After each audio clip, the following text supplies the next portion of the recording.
Welcome back to the talk show. For those of you that just tuned in, I'm Suri Smith. Do write to us at the talkshow at ann7.com and tell us about any cool inventions that you've got parked in the garage. Now, someone with a true passion for cars, so much so that he spent years alongside his dad engineering a one-of-a-kind machine and eventually named her Lucy. Let's go meet her.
Now, I told you guys to write in and let me know whether you've got a Batmobile stored up in the garage.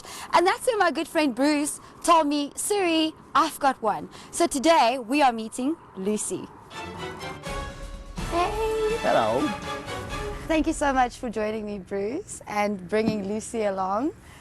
I want to know, how did Lucy come about? Well, thank you for the invite to your show. It started 30 years ago with my dad with a pencil drawing, and him and a friend started building it, and it sort of got moribund. My father, who lived in England many years ago and sort of grew up with vintage cars, and has always seen aero engine specials and vintage special cars in England. It's a national pastime in England, and he always just wanted one, and never could find an engine or something, and scoured England for nearly 5-6 years trying to find one. And then about 30 years ago, he went to an auto jumble called Bewley, and he walked in, and the first stand he walked in was the engine that's in Lucy. And then we sort of got the engine to our house and started looking at it, and then we were trying to find a suitable chassis to put in it, and that took a fair bit of time. And then we found this chassis. It was for sale from a collector in Joburg. That had been floating around with different owners for about 30 years and sort of had no body work on it and everything. But we never really had a master plan of what it was going to look like. At the house, there's drawings that the 5 evolutions and the 6th one worked, you know. And it took about 4 years, sort of working nights, weekends, and I had my own business, you know, doing so in December holidays, working on it. It's a Nuffield Liberty from a World War II tank. It's 27 litres, 450 horsepower, 1,650 Newton meters of torque. Maximum RPM is 1,600, and we're only opening the butterflies on the carburetor 6 millimeters, because you must remember it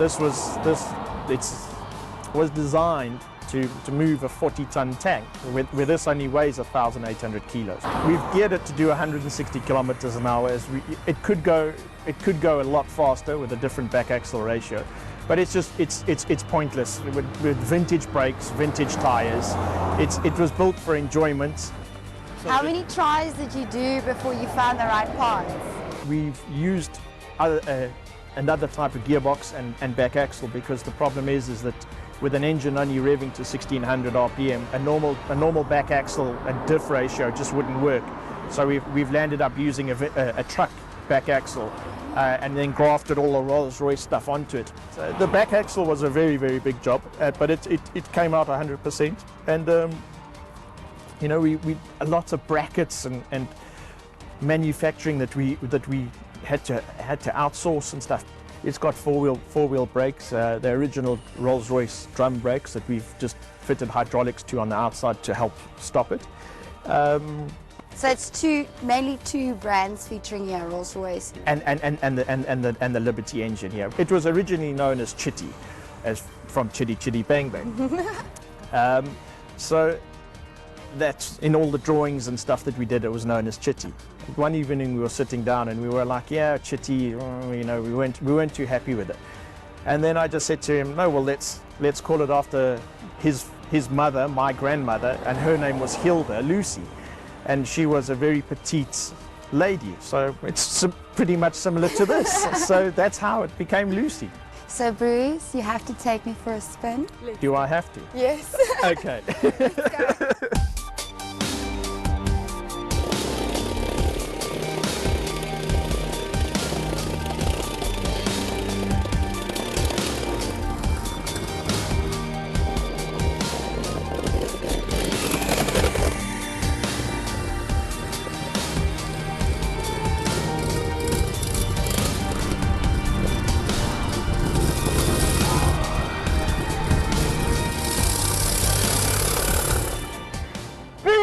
That was insane! I'm glad you enjoyed. You feel like such an adrenaline rush when you're in this car. Amazing. It makes your day.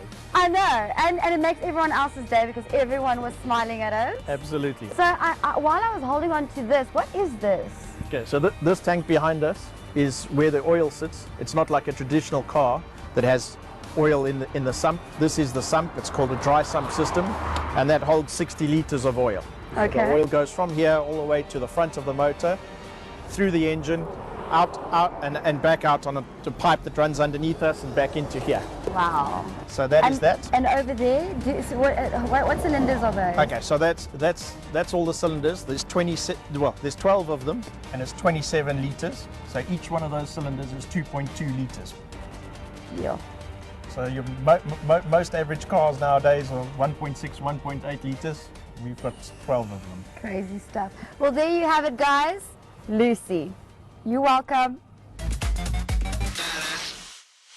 It's simply awesome when a dream becomes a reality. Moving along, nothing quite gives you the feeling you get when you're driving a large off-road vehicle. The race suspension gives you extra vision of the road, making you feel like you're king of the road as you tackle any terrain. Not only can you drive on South African roads, but you can also go off-roading on an adventure as you explore nature.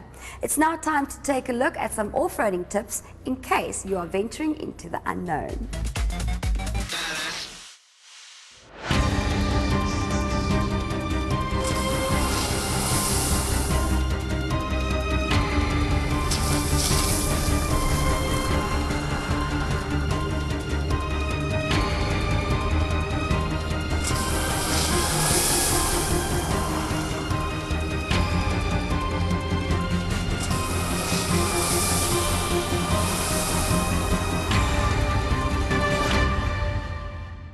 Off-roading.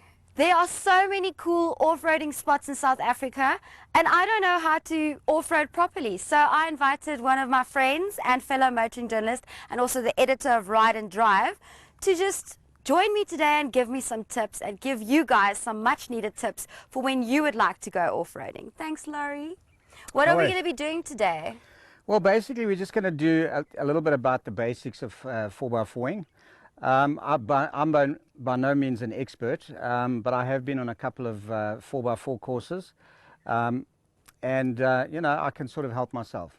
So we're going to just take it slow and guide you guys through it. Let's go.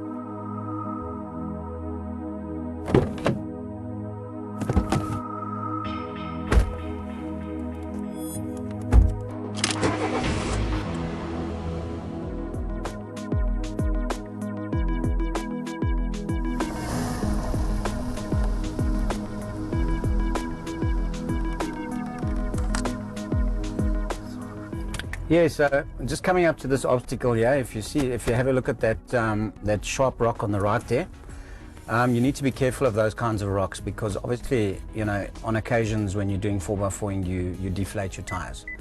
So a sharp rock like that, if you catch it in the wrong angle, can actually puncture your tire. So we haven't actually deflated our tires. No, then you should be okay. You should be okay. But I mean, obviously, if you hit that rock at speed, and you hit it at the wrong angle, it could puncture the tire. And there is a possibility that there could be a rock underneath this water. Correct. And Why is it doing that?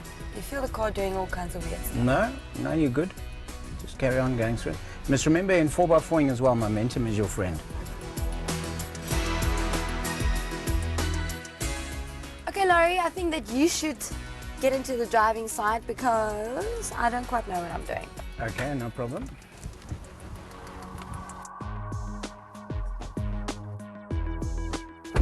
Okay, let's say 4 chicks are going off-road. Yes. What do they need to do first when they get into the car to make sure that they're going to be safe? Put their seatbelts on. Put the seatbelts on. Yes. And then go 4 high if that's not the most 4 high. difficult terrain. That's it. For this kind of terrain that we've just gone through now, 4 high. When we went through all the puddles coming in, we went still through on 2 high. So I mean, you know, that's pretty, you know, it's not really difficult. But if you're 4 women and you could get stuck, it would be better to put it into 4 high because it would take you through there. Because as we said at one stage, momentum is your friend in 4x4. You always have to have momentum.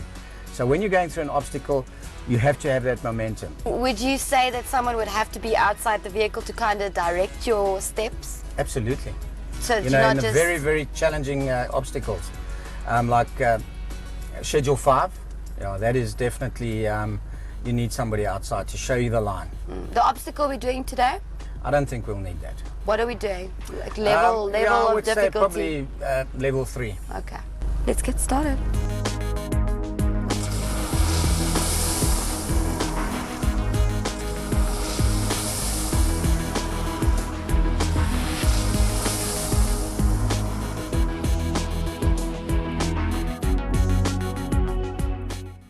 So basically, as you're coming here, you need to be going fairly slowly. We've got an auto vehicle, so we've got our foot on the brake. We're going to choose our line. The right-hand line looks very, very steep, so we're going to go for the left-hand line, and we're going to have momentum on our side, and we're going to go out. So basically, all you need to do to get up this bad boy is momentum. Lots and lots of momentum. Not too fast, but have yourself go and not stop because you're scared. And then you'll get up here.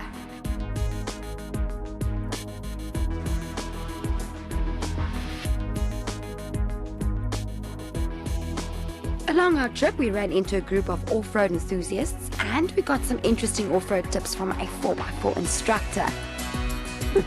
This is nothing different from our roads out there. Exactly like this. Yeah, but just to make it so comfortable, we didn't check your works yet. Okay, important for us will be now, first of all, safety. Okay, so remember our safety belts. Secondly, what do we do when we do off-road driving? As slow as possible, but as fast as necessary. That's very, very important. Oh my God.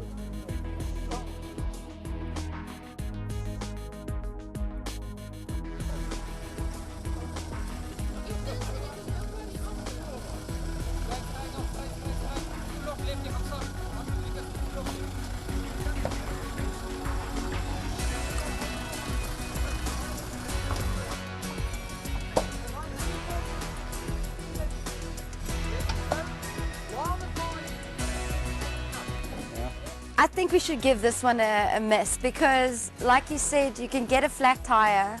Yeah. And you said you can get 2 flat tires if you're not careful. Well, I mean, obviously, if you're going into areas where it's very rocky, where it is here, there's a lot of shale here, there's a lot of sharp rock. So, you know, at the end of the day, if you haven't got a backup vehicle, it's best to just sort of move to the next obstacle. Okay, let's do it.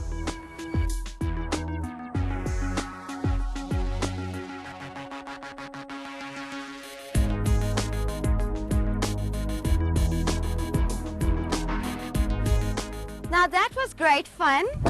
Yeah, must say we didn't go through the most challenging of 4x4 obstacles, but you know, as we said in the beginning, you need to have a proper backup. That is one of the most important things. Is you need to have your backup. You need to have spares. You know, your spare tire. All of that stuff needs to be checked beforehand. You need to have obviously a very good tow rope, and a tow rope obviously without the backup vehicle is also useless.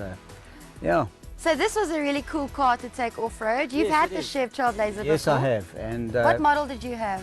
I had this one, the Z41. Sorry, Z71 4x4. It's sort of fondly known as Butch. It's a very, very capable 4x4 vehicle, and I must say that driving it, it's very spacious and comfy inside. You know, it's got lots of space. It's got a very nice hard drive feel. This is the automatic version. Yes, automatic. And that's another thing, is that 4x4ing with an automatic vehicle and with a manual vehicle is completely different.